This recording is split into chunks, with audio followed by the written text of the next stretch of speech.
بسم اللہ الرحمن الرحیم۔ میں سلمہ بن اکوع رضی اللہ عنہ کے ساتھ مسجد نبوی میں حاضر ہوا کرتا تھا۔ سلمہ رضی اللہ عنہما ہمیشہ اس ستون کو سامنے کر کے نماز پڑھتے تھے جہاں قرآن شریف رکھا رہتا تھا۔ میں نے ان سے کہا کہ اے ابو مسلم، میں دیکھتا ہوں کہ آپ صلی اللہ علیہ وسلم ہمیشہ اسی ستون کو سامنے کر کے نماز پڑھتے ہیں۔ انہوں نے فرمایا کہ میں نے نبی کریم صلی اللہ علیہ وسلم کو دیکھا۔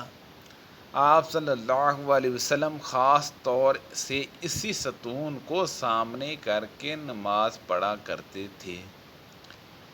میں نے نبی کریم صلی اللہ علیہ وسلم کے بڑے بڑے صحابہ رضوان اللہ اجمعین کو دیکھا کہ وہ مغرب کی اذان کے وقت ستونوں کی طرف لپکتے، اور شبان عمرو بن عامر سے انہوں نے حضرت انس رضی اللہ عنہ سے اس حدیث میں یہ زیادتی کی ہے، جہاں تک کہ نبی کریم صلی اللہ علیہ وسلم حجرے سے باہر تشریف لاتے، نبی کریم صلی اللہ علیہ وسلم بیت اللہ کے اندر تشریف لے گئے، اور اسامہ بن زید، عثمان بن طلحہ اور بلال رضی اللہ عنہ بھی آپ کے ساتھ تھے۔ آپ صلی اللہ علیہ وسلم دیر تک اندر رہے، پھر باہر آئے، اور میں سب لوگوں سے پہلے آپ صلی اللہ علیہ وسلم کے پیچھے ہی وہاں آیا۔ میں نے بلال رضی اللہ عنہ سے پوچھا کہ نبی کریم صلی اللہ علیہ وسلم نے کہاں نماز پڑھی تھی؟ انہوں نے بتایا کہ آگے کے دو ستونوں کے بیچ میں آپ نے نماز پڑھی تھی۔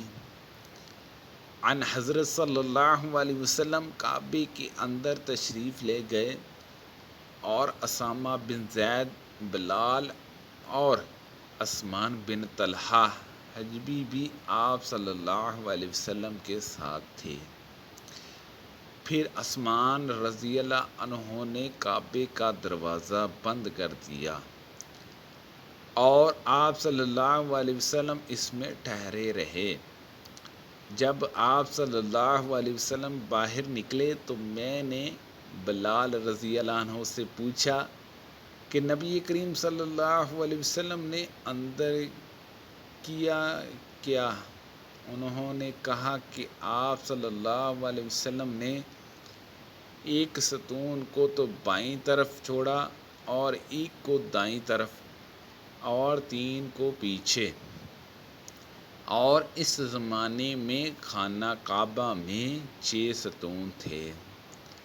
پھر آپ صلی اللہ علیہ وسلم نے نماز پڑھی۔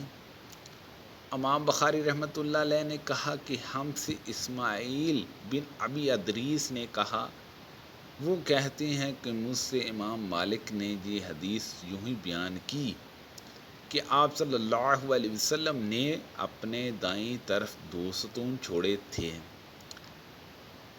عبداللہ بن عمر رضی اللہ عنہما جب کعبے میں داخل ہوتے تو سیدھے منہ کے سامنے چلے جاتے، دروازہ پیٹھ کی طرف ہوتا، اور آپ آگے بڑھتے۔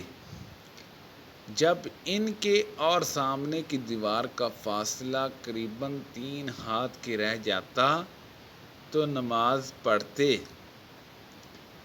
اس طرح آپ اس جگہ نماز پڑھنا چاہتے تھے جس کے متعلق حضرت بلال رضی اللہ عنہ نے آپ کو بتلایا تھا کہ نبی کریم صلی اللہ علیہ وسلم نے یہی نماز پڑھی تھی۔ آپ فرماتے تھے کہ بیت اللہ میں جس کونے میں ہم چاہیے نماز پڑھ سکتے تھے، اس میں کوئی قباحت نہیں ہے۔ سبحان اللہ عز و جل۔ اللہ پاک سے دعا ہے اللہ پاک ان حدیثوں پر عمل کرنے کی توفیق عطا فرمائے۔ اللہ پاک ہم سب کو صحت و تندرستی عطا فرمائے، آمین بجاہ النبی الامین صلی اللہ علیہ وسلم۔